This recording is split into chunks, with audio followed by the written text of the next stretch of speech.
Oke, terima kasih. Balik lagi di Alfa KR. Kali ini kita akan bertemu teman saya, Sultan Forex. Wes, mantap jiwa. Kita gerbek langsung kantornya. Dia lagi di kantornya. Dan kita tanyai apa sih, kayak gimana tuh Forex dan gimana cara kerjanya dan gimana cara dapetin uangnya dengan cepat. Oke, langsung aja gerbek.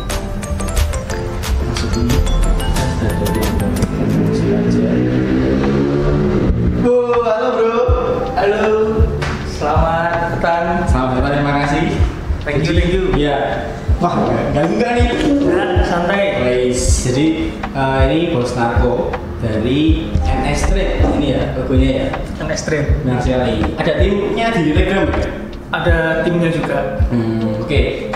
Singkat sih untuk awalan NS Trade apa artinya dan bagaimana sistemnya?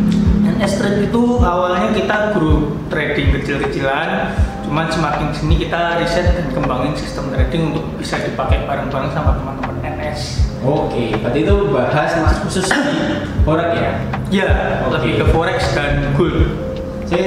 Kita lihat dulu keseluruhan dari trading roomnya. Oke, sambil kita setting tempatnya. Oke, ini banyak banget komputer-komputernya. Biasanya itu buat trading ya bro? Iya, buat trading semua, buat analisa, buat riset kayak gitu. Oke, kebetulan kita masuk ke sini hari Minggu, jadi marketnya baru tutup. Jadi timnya Bro Narko juga tutup semua, baru libur, baru menikmati hasil kerja selama 5 hari. Ya, oke, ini banyak sekali komputernya dan ini dipakai buat analisa market ya Mas? Iya, analisa semua. Oke, kita akan berbincang lebih jauh sama Bro Narko dan kita akan setting komputernya dulu. Kamera. Oke, kita lanjut ke inti pembahasan, ke detail lah kasarnya tentang bagaimana Forex, bagaimana saham itu sama Bro Narko. Oke, udah berapa lama main di Forex? Ini berarti udah 5 tahun. Berarti 2015. Lama juga ya? Lama. Masih udah banyak sekali keuntungan dan ruginya di sini. Benar. Oke, sebelumnya belum tahu. Oke, awalnya kita akan lihat dulu bedanya saham sama Forex itu gimana? Saham perusahaan dan Forex. Kalau Forex itu kan valuta asing ya, foreign exchange atau pertukaran mata uang asing. Jadi mata uang ditransaksikan dengan mata uang yang lain seperti itu. Sedangkan kalau saham itu kita membeli value suatu perusahaan dengan perusahaan seperti itu. Jadi bedanya kalau Forex itu lebih global karena pertukarannya mata uang, ibaratnya negara-negara tersebut perusahaannya. Tapi kalau saham tadi kita jual belinya nilai perusahaan. Kalau kita beli di harga murah, jualnya di harga tinggi. Seperti itu. Simpelnya mungkin kayak kita punya uang rupiah, kita ke money changer, kita beli dolar.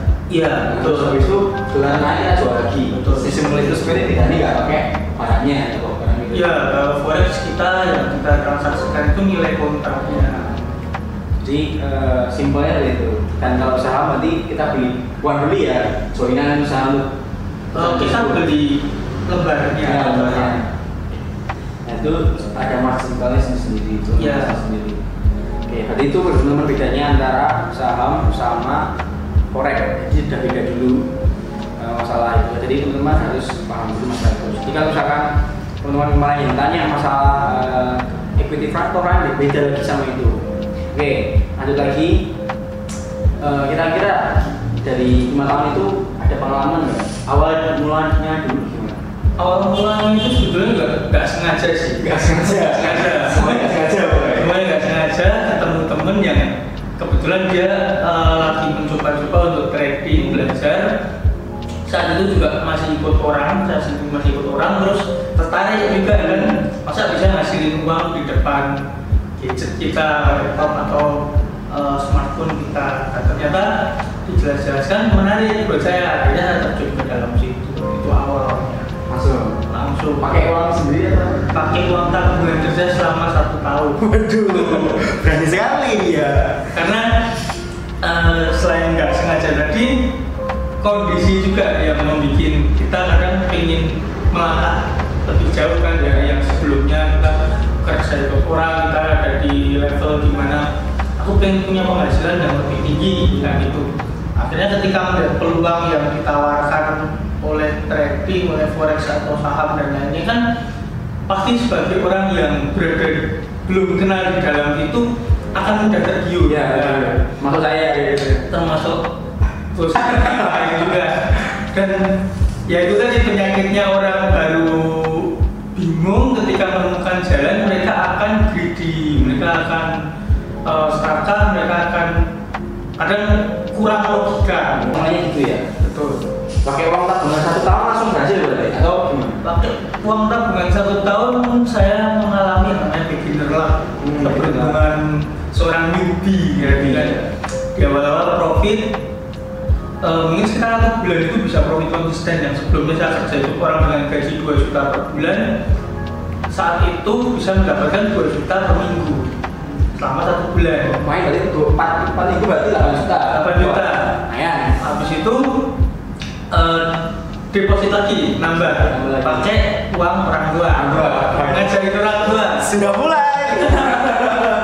Ngajarin orang tua ikut trading ya. Biasanya orang tua juga seneng yang kayak gini, ya dia masuk aja. Beginner lagi yang dari 2 juta per minggu dengan modal 2.000 dolar, saya bisa ngasilin sekitar 3 juta 4 juta per minggu selama 1 bulan lagi. Beginner lagi cukup panjang namanya. Akhirnya utang sama itu duitnya udah di WD dulu atau tetap di kompon? di kompor. Ya, ada yang di withdraw, ada yang di kompor. Tapi kebanyakan masih jatuh karena pengen memperbesar terus. Akhirnya masukin lagi 3.000 dolar. Akhirnya di tradingin itu juga sempat ada withdraw sekitar 17 juta. Saya pada saat itu sempat ada withdraw 17 juta, jadi total 3.000 sama 2.000, jadi 5.000 dolar. Sempat ada withdraw. Setelah itu baru nemu floating. Wah ini Baru nemu floating nggak rampung-rampung, market trending searah, nggak balik-balik, nggak ada koreksi. Akhirnya di suatu titik itu MC. Nah itu MC pertama saya. MC itu margin call.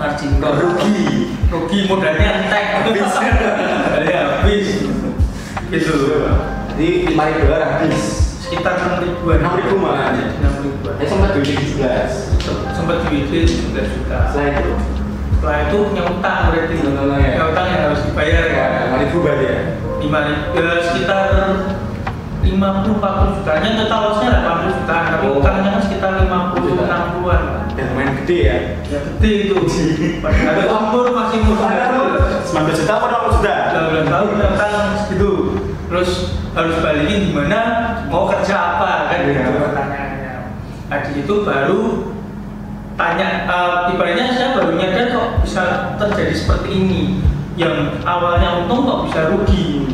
Ternyata ada kesalahan di situ. Ternyata trading itu nggak sesimpel itu. Banyak ilmu yang harus dipelajari, banyak yang harus diperhitungkan di dalam akun kita ketika kita mau entry lot berapa. Ternyata ada analisa juga, ada manajemen, dan banyak lagi faktor-faktor lainnya itu yang miss sebelumnya.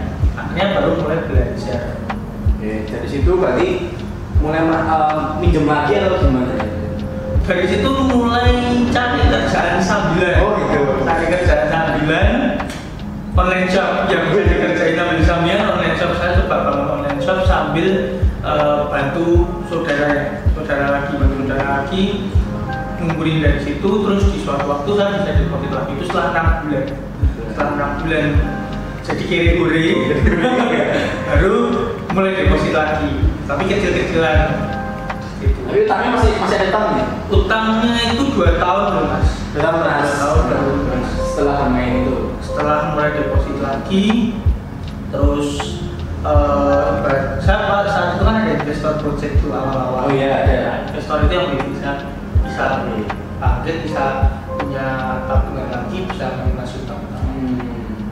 Jadi forex itu sebenarnya kalau saya pribadi juga baru kenal 2 tahun yang lalu dan saya juga bukan pernah sudah bilang, tapi sedikit ya, sampai sama sekali pernah kalau cuma 1.000 kali 1.000 doang. Dan tapi mental saya udah lemah karena mungkin bagi saya nyari 1.000 juga nggak gampang menurut saya.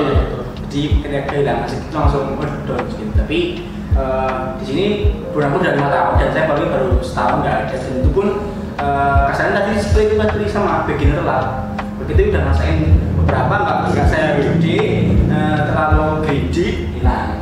Ya, banyak orang yang seperti itu. Berarti sekarang kan udah nggak lagi ya?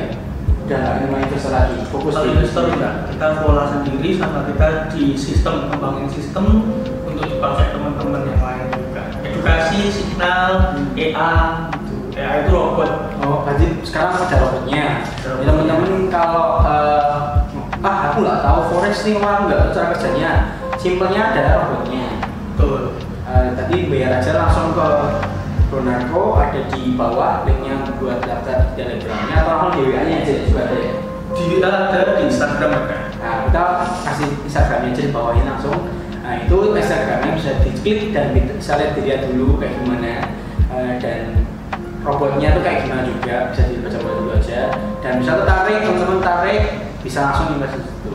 Jadi investasi kita pasti ada rugi-ruginya ya. Ada resiko, tapi resikonya semua kita perhitungkan di awal, dari mulai manajemen modal, terus manajemen resiko yang ada di dalam akun, itu semua harus diperhitungkan di awal.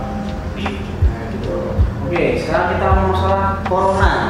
Ngaruh nggak nih dari sisi forex? Corona ngaruh banget, apalagi mata uang yang major itu yang ada pengaruhnya kuat di pasar modal seperti ini, itu pengaruh banget karena ada corona. Kayak contoh USD, US dollar itu melemahnya cukup melemah dari beberapa bulan terakhir ini, cukup kuat trennya bearish seperti itu. Terus emas juga ini naik tinggi terus kan, karena emas kan termasuk safe haven tuh, jadi investor atau orang yang punya modal pada lari ke sana seperti itu.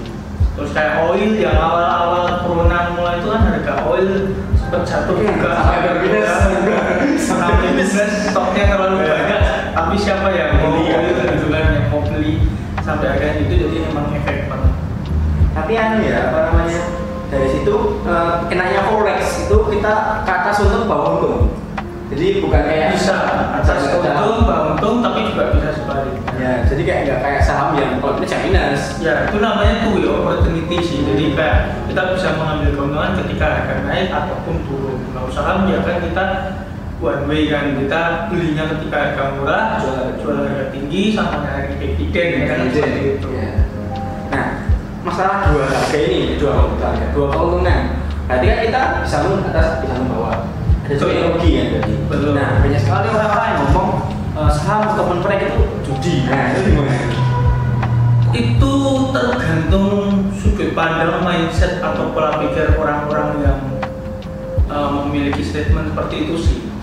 Kalau buat saya, forex itu bisa buat bisnis, juga bisa buat berjudi. Karena selama saya lihat orang-orang trading 5 tahun ini, itu ada yang benar-benar penuh perhitungan, analisa, dan dia benar-benar memiliki manajemen resiko.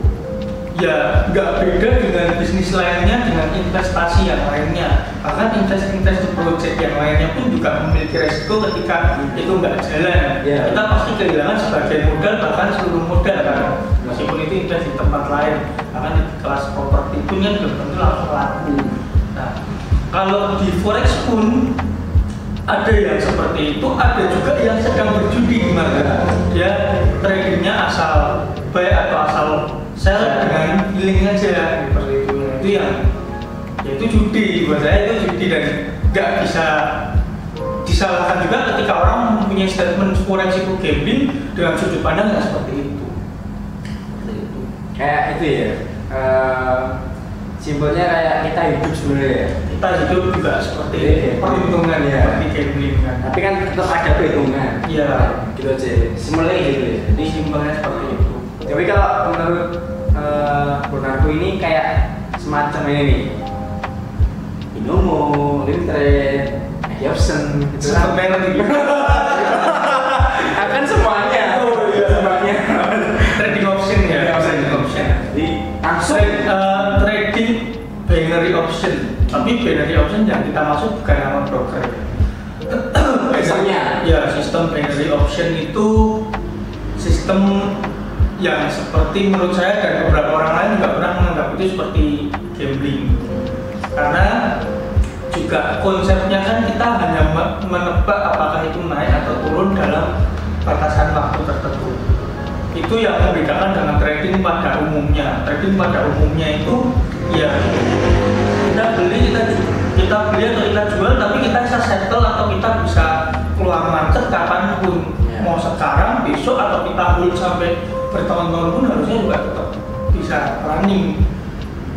Sedangkan yang binary option tadi itu kita harus menebak aja, harus menentukan kapan ini naik atau turun selama waktu yang ditentukan, ya kan, kalau detik, 1 menit atau 1 jam seperti itu.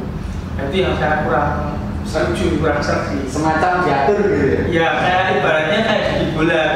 Judi bola kan ada waktu itu menurutnya mana yang menang kayak gitu kan. Tapi saya tidak menjelek-jelekan ya sebenarnya. Iya. Mau main ya terus kan juga pernah untung di situ, aku juga pernah pergi di situ. Jadi kita cuma main edukasi aja. Jadi ada banyak pilihan dan kalian patut mencoba. Jadi kalau nggak pernah sini juga nggak fair gitu ya. Iya. Rasakan diri aja. Merasakan sendiri cuma dengan modal yang belajar sedikit aja dulu, paham baru ditingkatkan. Jangan gampang tergiur lah. Nah kok ini nih, ada juga tanya, oh waktu demo kok untungnya banyak banget, tapi ketika main aslinya atau realnya kok ruginya. Kalau demo bisa profit artinya kalian punya kemampuan trading, awalnya seperti itu. Cuman dengan catatan demonya bukan asal-asalan dengan gambling tadi lah. Demonya harus dengan perhitungan juga, artinya kita belajar trading itu di demo. Tapi bedanya demo dengan real itu di money management sama psikologisnya. Karena kita merasa tidak mengeluarkan uang beneran, dan ketika rugi kita bisa create akun baru, bisa tambah dana lagi. Itu yang menginginkan orang tidak ada beban mental di situ. Jadi trading ya trading aja, profit ya profit, loss ya loss. Ketika orang memiliki mindset seperti itu, dia akan trading dengan benar-benar nyaman, dengan uang dingin, uang yang bukan. Ya kalau loss udah, kalau profit ya udah, nggak terlalu happy, dan kalau loss pun nggak bersedih yang berlarut-larut. Bukan uang masak ya, bukan uang dapur, nanti nggak kebobol. Jadi teman-teman yang bilang wah ini dimainin nih aplikasinya, wah ini dimainin masalahnya, sebenarnya tidak. Jadi memang kitanya sendiri yang terlalu gede mungkin, atau kitanya belum punya cukup ilmu. Tapi kalau misalkan saya pribadi mungkin tidak terlalu fokus di situ, karena mungkin bukan passion saya di situ sih. Biarkan bermanfaat dan tim yang bekerja. Kita sharing lah. Sharing ya. Kita berbagi ilmu. Jadi kalau misalkan kita punya uang tapi kita misalkan jelek-jeleknya kita nggak mau susah-susah atau kita sibuk kerja, gimana caranya? Itu ya robot aja. Robot itu pun kita ajarin cara pakainya, kita ajarin cara kerjanya, kita pun juga siapin tim yang handle semua pertanyaan, semua keinginan teman-teman. Gitu. Jadi bukan semata-mata beli robot terus dipakai, nggak tahu cara kerjanya atau dilepas juga enggak bagus juga. Jadi kita harus tahu juga. Oke, kita masuk ke yang paling penting sebenarnya, paling yang diutamakan teman-teman ketika menonton video ini. Profit yang kita bisa dapatkan seorang trader dari saham forex itu berapa sih? Kalau dari Ronaldo sendiri? Profit itu nggak terbatas, pertama itu, cuman juga harus logika juga, karena semakin besar profit yang bisa kita dapat, semakin besar juga resiko yang ada di baliknya, resiko yang membayanginya. Maka dari itu kita harus memiliki target, tapi bukan yang dikejar gitu ya. Targetnya ibaratnya kita ada misalnya nih, setahun bisa 50% itu udah bagus banget. Pertumbuhan akun setahun 5% itu udah bagus, itu nggak jauh di atas deposito, bisa sampai 100% itu udah bagus. Nggak yang perlu kita kejar sebulan sampai 100% atau sebulan berapa puluh persennya, itu juga resikonya gede. Apalagi kondisi market yang seperti ini, kadang sideways, kadang trendingnya sampai berminggu-minggu, sidewaysnya juga berminggu-minggu. Profitnya sampai nggak tahan. Nah, kalau orang kita pas sideways kita profit bisa gede, pas kondisi trending kita bisa, kalau sampai nyantol, sampai nggak pakai stop loss, nggak batasan resiko, bisa floating sampai modal kita kritis seperti itu. Bahkan habis ya. Bahkan habis. Jadi di forex ini memang misalkan satu hari itu 100% juga bisa sebenarnya. Bisa. Orang kalau mau gambling sehari 300-500% juga ada. Tapi tidak sehat. Jadi normal aja. Kita kerja sama orang berapa juta sih, terus kita juga normal deposit itu berapa sih. Jadi kalau kita bilang juga lumayan gede sebenarnya gitu hasilnya. Hasilnya secara persentase itu besar. Jadi kalau Bronako sendiri nih sekarang untuk robot dulu aja. Untuk robot bisa berapa persen targetnya tiap sebulan? Kita biasanya perhitungan tahunan kalau tahunan itu bisa 50-100%. Jadi dari satu tahunnya sudah segitu ya? Iya, kalau bulanan itu sekitar 5%, 10% sampai paling tinggi biasanya yang mode aman itu belasan persen. Tapi bisa nggak robot itu rugi? Bisa aja. Sampai benar-benar jeleknya MC? Kalau di robot ya itu bisa aja, tapi kalau di robot kita yang kita pakai itu ada pembatasan resiko maksimal. Jadi kayak cut-loss-nya misalkan 50%. Jadi setelah kerugian sampai 50% ya dia tidak akan stres gitu. Jadi ada settingannya. Ada settingannya. Terus untuk Bronako sendiri biasa WD ya. WD seminggu atau satu hari berapa kali? Terus ini sih masalah profit ini. Saya kadang-kadang juga mikir susahnya untuk normalnya atau sehatnya kita bisa WD itu berapa persen dari profit? Oke, kalau WD sendiri seminggu sekali 2 kali, karena akun yang saya handle itu juga nggak cuma satu, jadi kadang video ini ada video yang lain seperti itu. Terus kalau profit yang di withdraw misalkan udah keuntungan 5%, 10% biasanya sekarang. Tapi 5%-nya lebih ya Mas? Lebih nggak? Cukup buat hidup sebulan. Mau tahu berapa profitnya bisa langsung lihat di Instagram ada ya? Di Instagram ada. Instagram langsung aja. Kadang saya posting daripada pasti daripada buat sombong kan nggak mungkin ya. Jelas sendiri aja. Nggak boleh sombong. Nanti enggak. Tuan marah ya. Tuan marah. Nggak boleh sombong. Oke teman-teman. Apa ada sama lagi dari teman-teman buat masalah forex ini? Buat teman-teman kalau mau trading itu lebih kejar konsepnya aja, jadi pahami konsep trading, terus cari sistem yang bisa bekerja dan cocok buat teman-teman.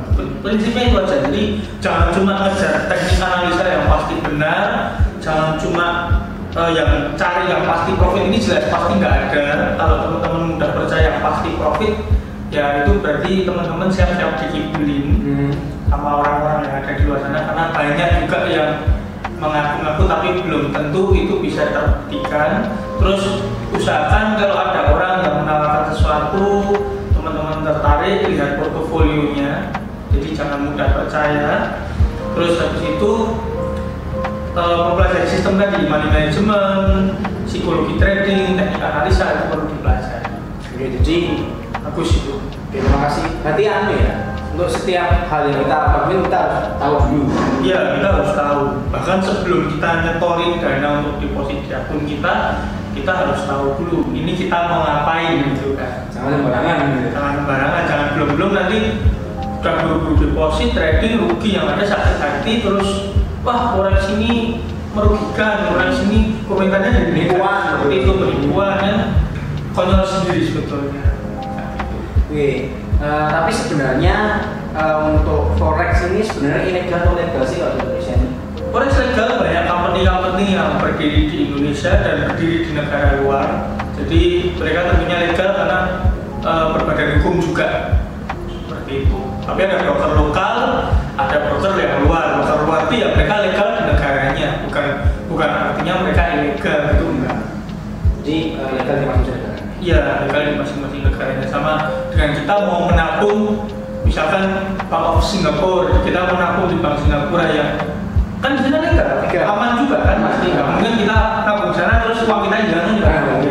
Seperti itu. Tapi mereka di sini nggak buka cabang gitu kan. Ya. Oke, terakhir ada moto nih misalnya dipakai trading for living. Ya, trading for living bisa nggak? Bisa. Cuman di posisi sekarang ini kita harus membagi risiko banyak panjang. Jadi kalau dari trading, kalau modalnya gede pasti bisa mencukupi gede beban kita asalkan kita nggak beban kita nggak lebih gede dari hasil yang kita dapat. Itu udah termasuk trading for living. Bisa bayar listrik, bisa bayar makanan kita, bisa bayar kopi, rokok kalau orang-orang itu udah trading for living. Tapi kalau kita mau hasil yang lebih lagi ya kita harus kembangin kemampuan kita. Kita bukan terus setelah trading for living cuma mau jadi pengangguran di rumah juga kan. Kita bisa kerjain yang lain. Namanya juga trading kan jual beli. Apa yang kita lakukan selama kita mentransaksikan sesuatu ya itu trading. Orang yang jual rumah real estate dengan hasil ratusan juta per bulan juga trading for living. Iya. Sebenarnya ini sama ya. Oke, terima kasih. Berarti teman-teman bercita-cita untuk trading for living benar-benar satu fokus buat depan bisa ya? Bisa dan tentunya harus banyak ilmunya juga. Betul. Oke, itu aja. Terima kasih banyak buat ilmunya. Sama-sama. Semoga sukses selalu. Thank you. Nanti saya datang lagi udah punya kantor sendiri bisa gede. Pengen apartemen. Oh, mantap. Di Solo kan belum ada yang buka. Mantap. Buat kantor. Iya. Bisa kecil-kecil soalnya. Sukanya yang ada ke kota gitu. Suasananya beda. Siap. Semoga kita next video bisa langsung lihat apartemennya. Amin. Oke, terima kasih teman-teman buat waktunya. Semangat buat yang baru mulai trading mungkin yang modal 1.500 mungkin nggak apa-apa ya. Semangat. Mungkin berlaku juga mulai dari 1.000 pelan-pelan. Mungkin teman-teman bisa untuk menjadi yang terbaik. Terima kasih buat waktunya. Sampai jumpa di video selanjutnya.